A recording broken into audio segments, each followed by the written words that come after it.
Младенец-слон Тимбо потерял свою мать, что для такого молодого существа является большой трагедией. Маленькие слоны, лишенные материнской заботы в раннем возрасте, могут переживать настолько глубоко, что отказываются от еды и воды, что может привести к их смерти. Поэтому люди приложили усилия, чтобы найти замену матери для малыша. К сожалению, Тимбо не хотел принимать своих сородичей и оставался одиноким. Из-за сложностей в социализации специалисты решили перевести его из дикой местности в заповедник Шамвари.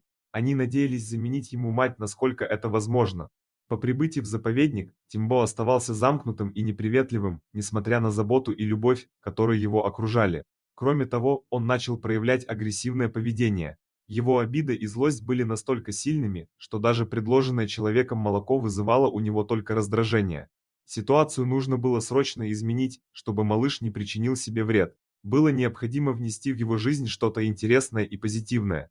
И такое влияние было найдено. Местный фермер, вдохновившись историями из интернета, решил провести эксперимент, добавив к Тимбо овцу породы меринос по имени Альберт. Первая встреча прошла не очень гладко. Тимбо преследовал овцу, выплескивая на нее всю свою обиду и агрессию. Однако, через несколько дней его любопытство начало превалировать над гневом, и он стал менее агрессивным. Со временем, Альберт также начал проявлять интерес к своему необычному соседу. Изначальный страх уступил место любопытству и желанию понять этого гигантского ушастого соседа. Постепенно оба животных начали находить общие интересы, они играли вместе и даже спали рядом, что сделало их жизнь более комфортной. Этот необычный эксперимент с добавлением овцы оказался успешным. Изменения в поведении Тимбо вызвали радость у всех, кто заботился о нем. С течением времени эти два четвероногих существа стали неразлучными друзьями, доказав, что даже в трудные моменты можно найти поддержку там, где ее меньше всего ожидаешь. Тимбо, в конце концов, почувствовал аппетит, и эта небольшая прогрессия была радостно отмечена заботливыми людьми. Однако радость не продлилась долго.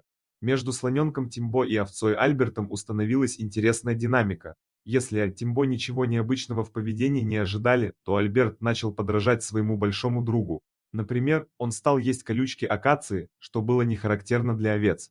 Альберт, подражая Тимбо в своем защитническом поведении, начал проявлять агрессию, если кто-то пытался представить слоненка как другое животное. Он злобно стучал копытом и готов был прогнать любого несанкционированного гостя. Однако, с учетом планов возвращения Тимбо в естественную среду обитания, стало понятно, что дружбу нужно прекратить. Тимбо уже приспособился и преодолел свои психологические преграды, и сейчас его нужно было подготовить к жизни на воле. Таким образом, его переселили в другое место, далеко от его овечьего друга. Однако, к большому сожалению, Тимбо не дожил до того дня, когда его можно было бы освободить. Внезапные проблемы с пищеварением привели к его преждевременной смерти. Его жизнь оборвалась всего через 2 года. Дорогие друзья, если вам понравился ролик, не забудьте поставить лайк, а также подписаться на наш канал, где найдете еще много интересного, и не забудьте нажать на колокольчик и оставить комментарий.